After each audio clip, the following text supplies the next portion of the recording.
This is Getting to Good Enough, a podcast to help you overcome perfectionism so you can do more of what you love. I'm Shannon Wilkinson, a life coach in Portland, Oregon. I'm a recovering perfectionist who's getting better at good enough. And I'm Janine Adams, a certified professional organizer in St. Louis, Missouri, and I'm lucky enough to be naturally good at good enough. And today is one of our very special episode 20, which is a good enough in practice.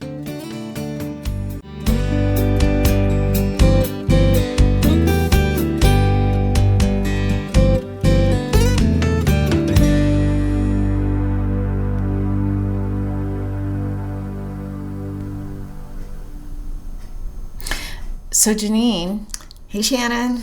This is a very special episode for another reason. That's right. I am not sitting in my home office in St. Louis, Missouri. I'm sitting at your kitchen table in Portland, Oregon. Yay! This is the first episode that we have been able to record in person together. Yeah, we're actually looking at each other. It's weird. It is weird. Quit looking at me. You're making me nervous. Not really. So today we are going to be talking about genealogy. I love genealogy. Yeah. Janine turned me on to genealogy. Yeah. Yay for me. Yeah. Now I've apparently given you all sorts of problems that we need to discuss. Yeah, because I have to say perfectionism is totally getting in the way of me not completing, but really getting started on my genealogy. Yeah, and I think you're not alone. I think a lot of people get hung up in perfectionism when it comes to genealogy because there are a lot of moving parts with it and a lot of standards and a lot of people telling you the right way to do things. So hopefully we can help you and maybe other people get past that barrier of perfectionism. Right. Well, and I think too that, while we're going to be talking specifically about genealogy, I think this is about any sort of big, ongoing, never-ending project. Right. Or hobby. Right. Yeah, I think you're right. Yeah. And I'll mention that in case folks don't know, why would they know that I'm a pretty serious genealogy researcher, and I have a blog called Organize Your Family History, where twice a week I blog about these things. So I actually think about this stuff a lot, and I try to do genealogy research every day in my own life. Some days well, and you've also spoken at... Is that the right word? It sounded weird. No, that's right. Spoken. Uh-oh. Oh, jeez. You have spoken at local, regional, and even national conferences about genealogy. Yeah. Organizing genealogy, doing genealogy. Mm-hmm. So I'm just saying, she knows what she's talking about. I'm not just spouting off, probably, like I do every other week. You were just not making this up. No, I'm not making it up. Right. So I'm excited to talk about it, and I can't wait to hear what we talk about. Yeah. Well, so I started researching my genealogy using, I think in a way that a lot of people do, is going on Ancestry.com and getting super excited about finding, my ancestors and finding other people's trees who had already researched all of this stuff, and then getting super excited about ooh, all this work has been done for me, and then figuring out, no, wait, this is completely wrong because my great-great-grandfather was born in South Carolina, so his parents probably weren't living in Philadelphia at the time. Right. So maybe that's not your actually. Probably not. Some of this tree that you were looking at might not be. Well, right. It's and this happens to be the Wilkinson line. Some huge percentage of people that manage to go beyond my great-great-grandfather link him to this couple who he clearly cannot be a descendant of. Mm-hmm. And it frustrates me to no end. But yeah. because I can't actually find his parents. But you haven't actually found his parents. I haven't. Right. Just think how sweet it will be when you do. It may be possible. That's right. Exactly. You may be the one. That would be pretty awesome. Yeah. But you're right. If it gets frustrating, if you're relying on other people's trees, it gets frustrating when you find errors. So I just don't ever look at other people's trees pretty much. Yeah. So I then I sort of started from scratch and started building it based on. I consulted with you. You were very helpful in, giving me some ideas of how to start and how to sort of manage it, because there are standards. Right. There are some strict standards for professional genealogists in particular. And if you're a pro, you have to do things a certain way or you will be shunned. But there are even minimum standards for hobbyists like you and me, where that allow you to trust your research if you meet the standards. Right. Which is great, because it's nice to know there are some essentially some rules to follow, except for it's also very intimidating because from my perspective, it feels almost impossible to meet that what do they call it? Genealogical proof standard? Yes. Right. It really isn't is impossible as it might feel, I don't think. And it really, the genealogical proof standard is a guideline. In fact, I'm going to be blogging about this. A guy sent me this great flowchart recently about using the genealogical proof standard. So, flowchart. So, watch my blog for that. So trying not to be intimidated. But there is, I agree, a certain intimidation factor when it comes to people who are really serious about genealogy. Yeah. So I got super excited at the beginning, and I figured out some things, and that I realized was one of the things I really liked. It was like solving mysteries and solving puzzles and making these discoveries, which was really fun. And I did a bunch of work, and then I had to clean out my mom's house and sell it, and discovered this literal treasure trove of photographs and documents that are, crazy stuff that I don't even think I told you this yet. A letter from my, let me think, second great grandfather to my great grandmother. His daughter. And I think the letter is probably dated in maybe the 1870s. And it's a really nice chatty letter, which is super fun to read. And then at the end he says, and here's the birth dates of all and names of all your siblings that you asked for. Oh, nice. And then he writes out everyone's full names and their birth dates in this letter, which is really awesome to have. But so I have this original letter. I have multiple original letters that are 100 to 150 years old. I have deeds that are 170 years old.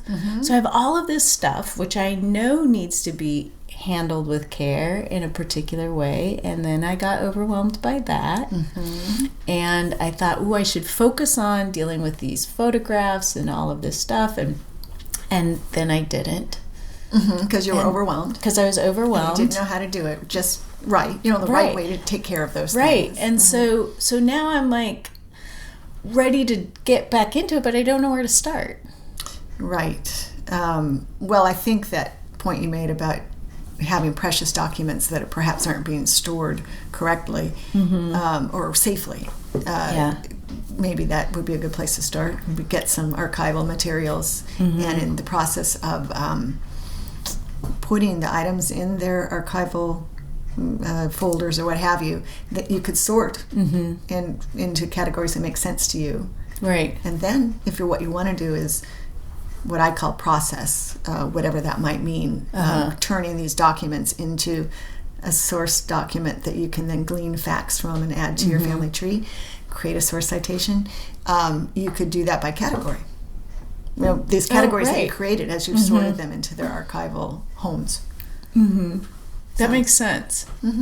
It just struck me just while we were talking. I think it's brilliant. Right.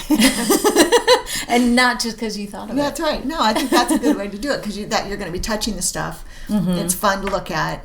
You know that you'll be looking at it more closely, so you don't have to take the time while you're sorting to really read everything. That, but then you'll have sort of a framework from which to work. And then you can think about whether you would want to sort those by type of document, by person, by couple, generation, whatever. But that could be fun. And I will say that two things jumped into my mind when you were describing that, and I'm so jealous that you have this. I love that. That's just really cool. And that is, one, with handwritten letters, I think it's a great idea to transcribe them. So type out the contents, because when you do that, especially for handwritten stuff, you're paying really close attention, and you find things that you would have escaped your notice if you were just reading them. Plus, it then becomes really easy to refer to them, and you can it becomes searchable and so forth. And the other thing is, with that great letter from your great-great-grandfather, who was probably pretty old when he wrote it, was he? And his daughter was an adult. She was an adult, but at that side of the family, they're much older than you would expect. Like they're right. You have those giant generations, right? Yeah, long generations on that side of the family. He was oldish then. For the time. Well, let's see. Yeah, I think he was oldish. He fought in the Civil War. Yeah, which is another thing I found was I had a copy of a photograph of him, but I found the original. Oh my gosh! In his uniform. Ah, yeah, that's so cool. Well, what I was going to say was,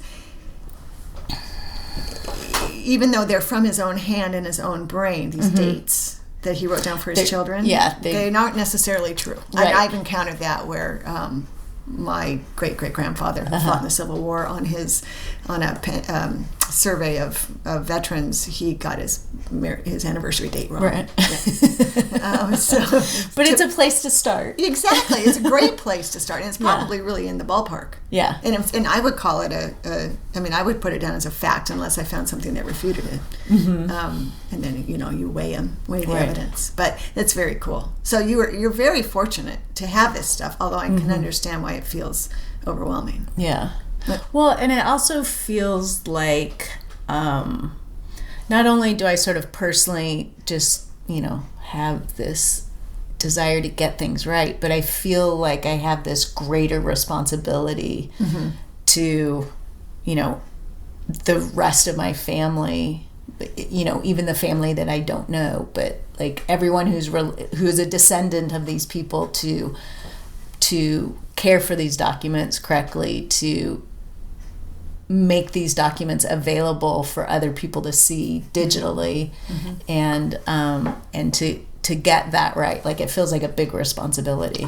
Right. Well, and that jumps in my mind, brings into my mind the idea of why we do genealogy research, and why is it important to us to do it at all? And it's just like we always talk about, right? Right. Our drinking game, that what's important to you.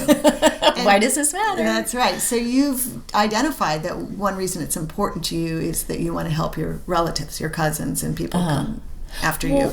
Yeah. Well, and I feel like even though these documents are in my possession, they aren't mine, right. And that particularly the information that's in there belongs to everybody who's a descendant of these people. So making them available to these people is a big, it's a huge favor that you're going to be doing for any genealogists who now living or dead, or not yet living. So part of your workflow with these documents is going to probably involve scanning them. Yeah. And if it were me, I'd probably consider creating just a checklist of things that I do for each document, and so that you can actually go from start to finish and know what the finish line for an individual document is. So that would be another thing. Oh, that's a great idea. And not everything on your checklist might apply to every document, but right. at least you could reject it if it didn't apply. And that way you're helping your own research, and if part of the workflow is getting that document on the internet, or however you decide to do that, on Ancestry or whatever the family search, whatever you decide to do, then then that's helpful. Yeah, that's really cool. One thing we genealogists talk about a lot is source citations, which are like footnotes, right? Right. So this letter from your great-great-grandfather to his daughter is a source of information. And probably there's more than just those. I mean, it's got all sorts of goodies in there, I'm sure. Yeah.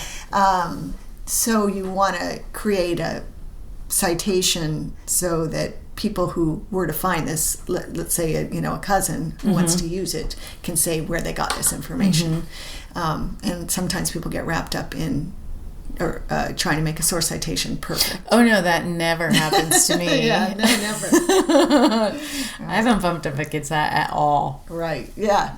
Okay. Well, then you're exceptional. Then we knew that about you. But I was like, I have had that problem too. Although I've come to embrace the idea that as long as I can find the document after. Again, based on the source citation, and as long as I attach that citation to every single fact that I glean from that document, so that in the example of that letter, those birth dates, it would say if somebody was born on July 4th, 1852, right? It was according to this letter, right? And then if you see somewhere else that he was born on July 8th, 1852, you can say, wait a minute. Yeah. What's the discrepancy, and figure out which is a more reliable source. So it's so important. It's critical. An unsourced tree is worthless, in my opinion. But it's also important to not let it stop you, not let the need for a source stop you from researching. Right. Yeah. Right. So I guess that's a place where creating a good enough standard would be really helpful. Like, and it seems sort of funny, but I feel like writing down that standard, like what I feel is like a good enough standard as part of that checklist that you were just recommending, would be really useful for me. So, because it's one of those things where I'm like, well, I need to do it this way, or this is how they say to do it. But if I just have it in there, like, this is the format for, a handwritten document. You could create your own little cheat sheet for the various types of documents you find. That's a great idea. Most of us who are doing online research, who don't have this personal treasure trove, we're looking at censuses, birth certificates, death certificates, things like that, and it's pretty easy to come up with to find a format that fits. But and that gives you consistency too. Right. It should take away the angst. Right. And it gives you consistency, which is really nice.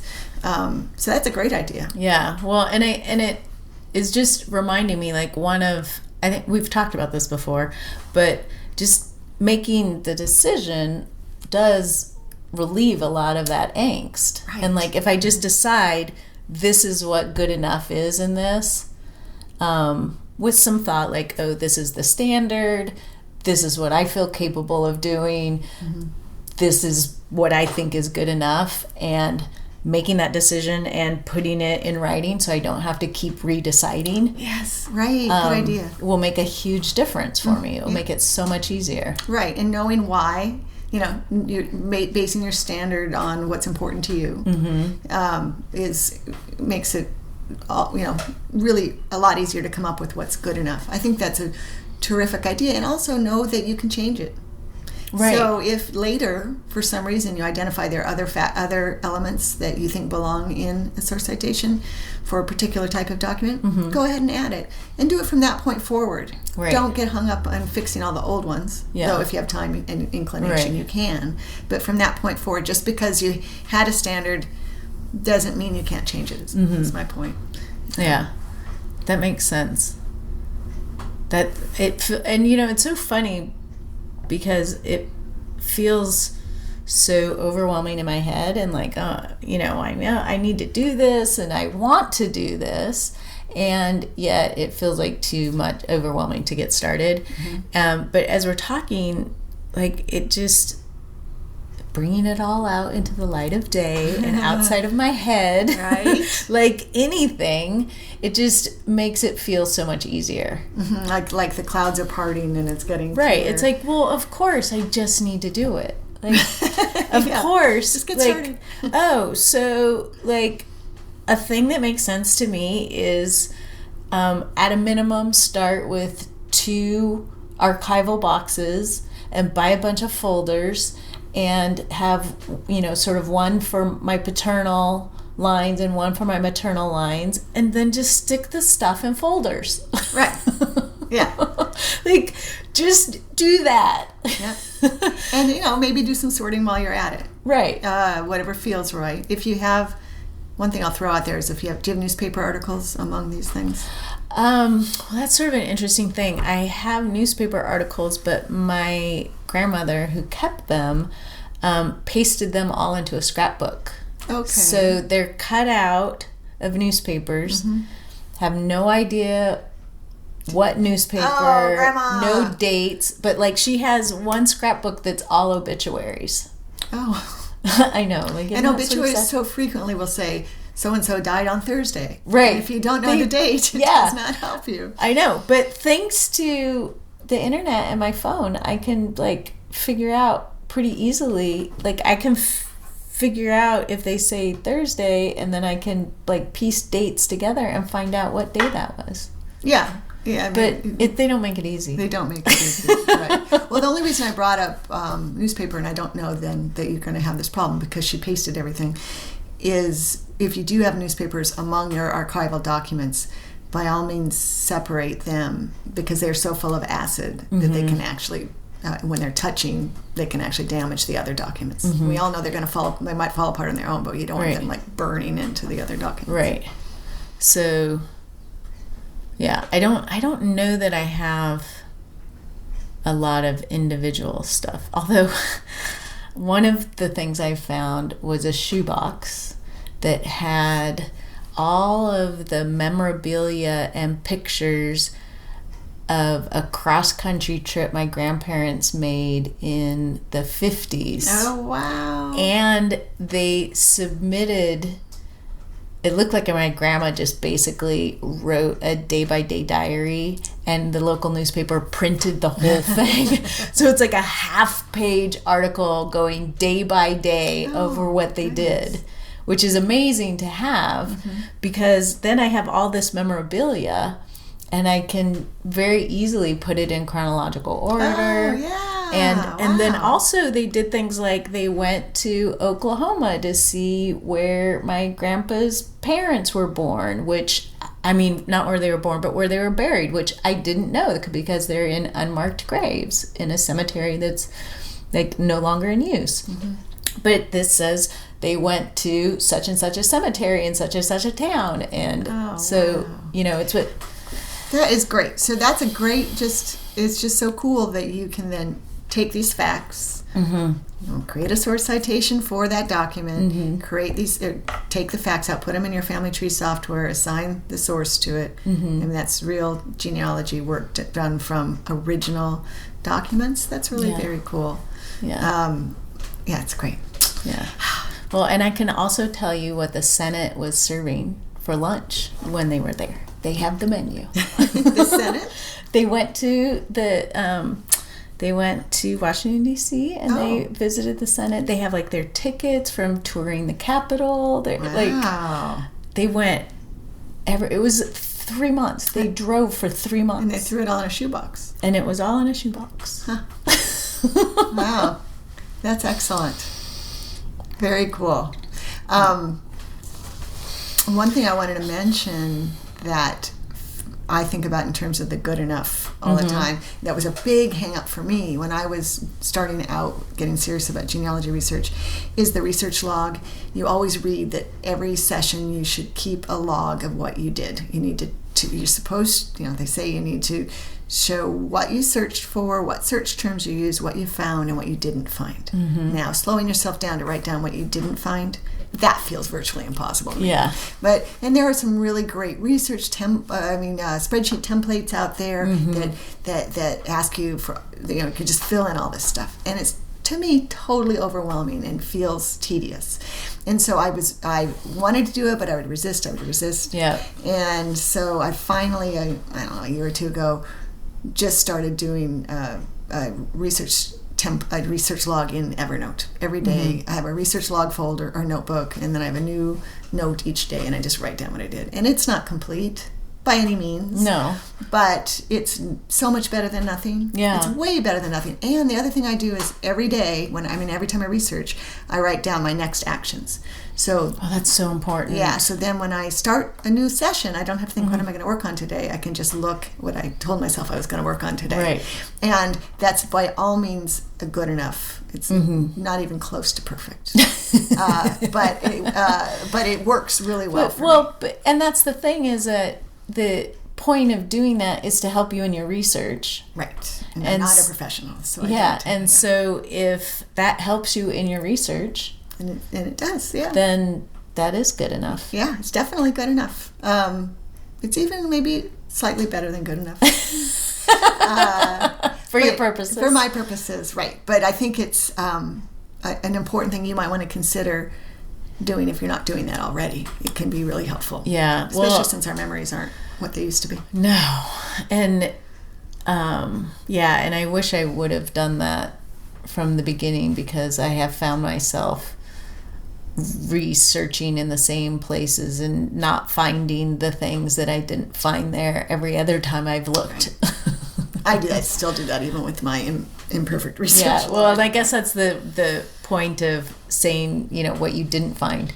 Yeah. Although the thing is, with those big databases like Ancestry, they're adding stuff. They're always adding stuff. So a search that came up wrong, might hit pay dirt later, or if you just change a little bit the way you search without planning to, right? It can make a big difference.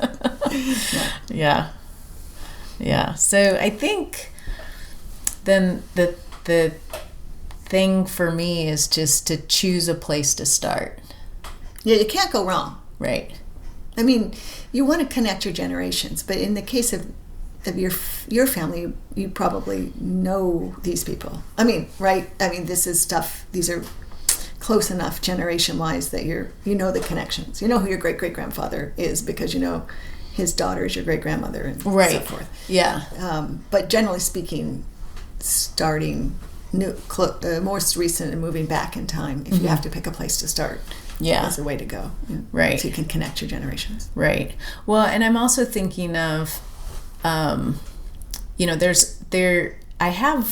I feel really confident about a couple of lines that go quite a number of generations back. But what I'm thinking about right now is sort of what's happening in my life that makes one thing feel more pressing than another. And I'm going to visit my aunt, who's my dad's sister, for her 90th birthday in December. And so it would be really fun to focus on that line so I could share that with her when I go visit her in December. Yeah, that's a great reason to focus on that line. Yeah, so having all of that. And I know she's been really interested in knowing, I've been focused on sort of direct ancestors, and she's really interested in finding out about all of these cousins that she, they're like second cousins and half cousins, because her grandmother, my great grandmother, was married 4 times and had children by each husband, perhaps not the last, I can't remember.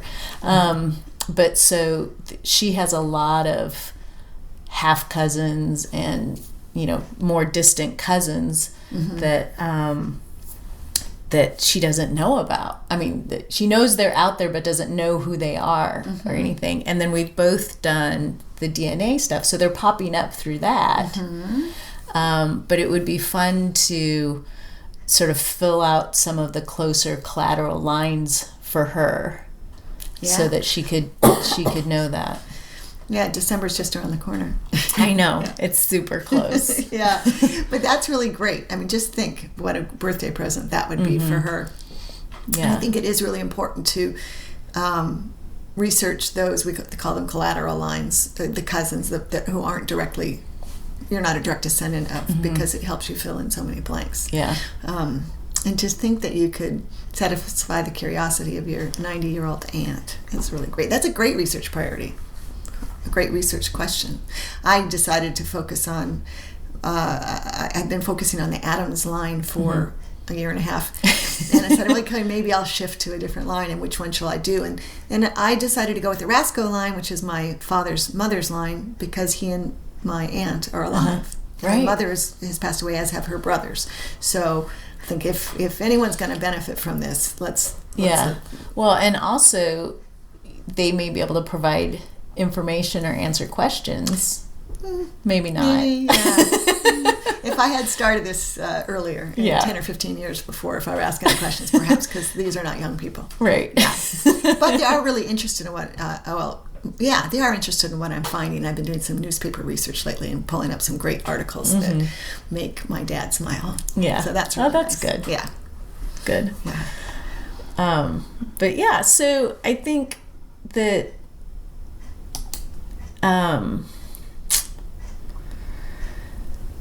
it's just like any project. Like, you have to just get started. Know what's important to you. Yeah. Why you're doing it, so that you can figure out a place to get started that makes sense. And in the case of genealogy and other things as well, know what your standards are. Know what good enough is that meet your standards, and make it as easy as you can. I mean, genealogy, it's there's a certain rigor that's a good idea. So your standard has to be, a little bit higher than just having laid eyes on something. Right. You want to document it, but it doesn't have to be intimidating. Yeah. So I like the idea that now you actually feel like maybe you could. I know, I'm kind of excited. Yeah. Like, Good. Could you hurry up and leave so I could get started on my genealogy? Yeah. That's so funny. It's the opposite of what I was going to say, which was, oh, too bad I'm not staying longer. I could help you. But no, I'll leave, Shannon. That didn't occur to me because I know you have to leave. Right. But yeah, obviously it would be fun to help you dig into that stuff. Yeah. Alas. Well, we'll see how much time we have before you actually have to leave, and maybe you can look at some of the things that I have. Maybe so, although I do have to leave in a few minutes. Less, yeah. To go see my dad. But when I come back on the way home, maybe you can. Well, maybe I'll have made some progress. Yeah, you can order some in the next week. Yeah. Hey.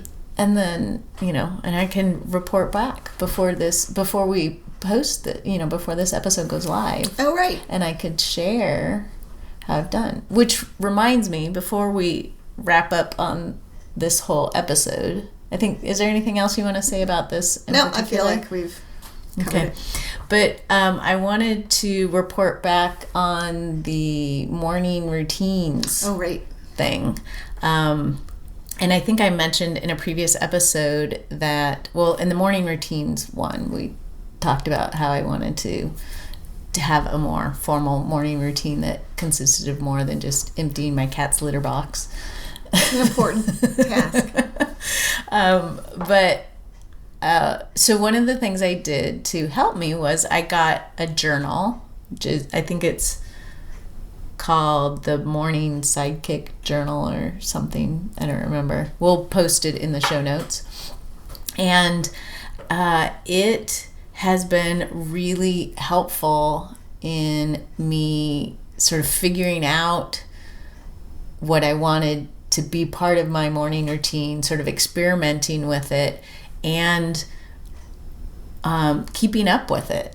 And this has been a real practice in good enough for me, because there were definitely days where I forgot it. Oh, and this journal is for 66 days. The latest research says it's 66 days to create a new habit.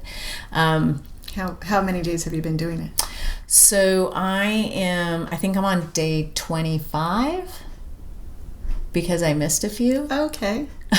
But so that's where the good enough came in, because instead of just being like, oh, I screwed up, I didn't do it, thank goodness the journal is undated. And so I would just start, if I remembered at night or in the morning, because there's part of it you do in the morning and part you do at night, I would just start from wherever I remembered and go from there.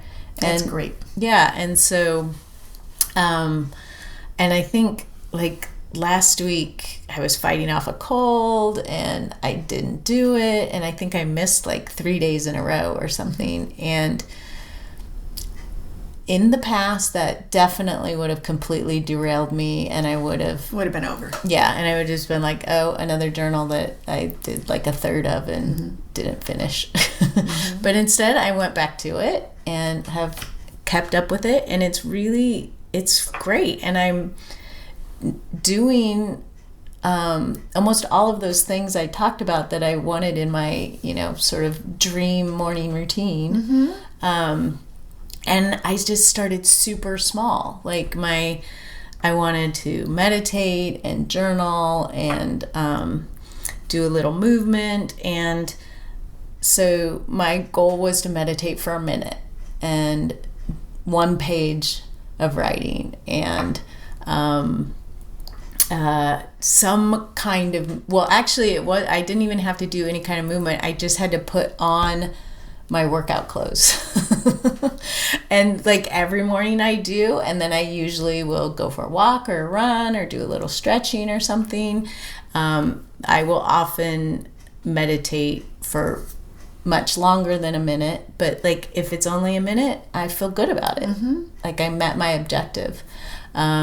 If I write more than a page, that's awesome. But if I want to stop at a page, that's good too.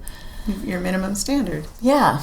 That's excellent. Well, we'll put a link in the show notes to that journal. Yeah, because it is helpful. There are, I think I mentioned before, there are things about the journal that like sort of don't make sense to me, but overall it has been really helpful in getting started. It's fantastic. And it just sort of showed up in your Facebook feed, right? About the time we were talking about this. Oh, yeah, because whatever Siri's listening to us having conversations or something, and then, you get ads. It's in your Facebook feed. And you get ads for it. I'm like, holy crap, that's exactly what I need. Yeah, it's amazing. Yeah, because I remember I saw it on my Facebook feed, and I'm like, hey, have you seen this? You're like, yeah, I already ordered it. Yeah. But I think it was like about it was a couple weeks after we talked about the morning routine thing that maybe around the time we published the episode. Yeah, that's probably it. Yeah. Creepy. Yeah. Well, that's great. I think that's fantastic, Shannon. I'm excited for you. Thanks. It feels really good. So I think that does it for this episode. I think so too. I enjoyed talking genealogy with you. Thank you. I enjoy having an expert with me to help me, to guide me, to remind me that this is supposed to be fun. That's right. You do it for the fun. It's not drudgery. You shouldn't think of it as drudgery. Right. Otherwise, you're not going to do it. Yeah. So thank you for listening. We would always love to hear from you. So if you want to leave us a voicemail with a question or comment, you can call the Getting to Good Enough hotline at 413-424-GTGE, which is 4843. And you can find us all over social media, and all the links to that are on our website at gettingtogoodenough.com. Yay! So this is Shannon Wilkinson in Portland, Oregon. And Janine Adams in Portland, Oregon today. And we hope Good Enough is getting